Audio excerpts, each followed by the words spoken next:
ఇప్పుడు no cost cough syrup తో 60 రూపాయల విలువ గల ఇన్హేలర్ పూర్తిగా ఉచితం. దెబ్బకి దగ్గు జలుబు మాయం. జగిత్యాల అభివృద్ధికి సహకరించాలని దయచేసి అడ్డుపడొద్దని అన్నారు MLA Sanjay Kumar. Nukapalli urban housing colony 18 ఏళ్ల క్రితం మొదలైందని, అప్పుడున్న నాయకులు దాన్ని ఎందుకు పూర్తి చేయలేకపోయారని ప్రశ్నించారు ఆయన. పరోక్షంగా జీవన్ రెడ్డిని ఉద్దేశిస్తూ చేసినటువంటి వ్యాఖ్యలు పొలిటికల్ సర్కిల్స్ లో హాట్ టాపిక్ గా మారాయి.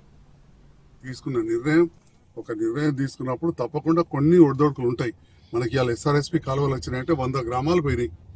ఇలా కాలువలు తవ్వినామంటే ఎంతో మంది భూములు ఊర్లలో పోతేనే కాలువలు వచ్చినాయి. ఎస్ఆర్ఎస్పి కాలువ అయినా వరద కాలువ అయినా జగిత్యాల పట్టణానికి దరూరు జగిత్యాల ప్రాంతానికి చెందిన ఎంతో మంది రైతులు భూములు ఇస్తేనే దరూరు క్యాంప్ ఏర్పడ్డది. దరూరు క్యాంప్ అనేది మొత్తం ప్రభుత్వ భూమి కాదు. అట్లా ఎప్పుడైనా కానీ కొన్నిసార్లు తప్పై దానికి కంపల్సేషన్ తప్పకుండా వారికి నష్టపరిహారం ఇచ్చే కార్యక్రమం కూడా ఉంటుందని చెప్పి ఈ సందర్భంగా తెలియజేస్తూ, నేను అన్ని వర్గాల ప్రజలను, అందరు రాజకీయవేత్తలను నేను తప్పుగా అర్థం చేసుకుంటే పెద్ద మనిషిని కూడా నేను అందరినీ కోరుతా ఉన్నా. ఇక నేను పేరు తీస్తే వారు తప్పుపడతారు కావచ్చు. మాజీ మంత్రి వర్యులు జగిత్యాల నుంచి ప్రాతినిధ్యం వహించారు. ఒక్కరు కాకపోతే 4 ఉన్నారు జగిత్యాల నుంచి మంత్రివర్గంలో ప్రాతినిధ్యం వహించి ఇప్పటికీ రాజకీయాలు ఉన్నవారు ఉన్నారు.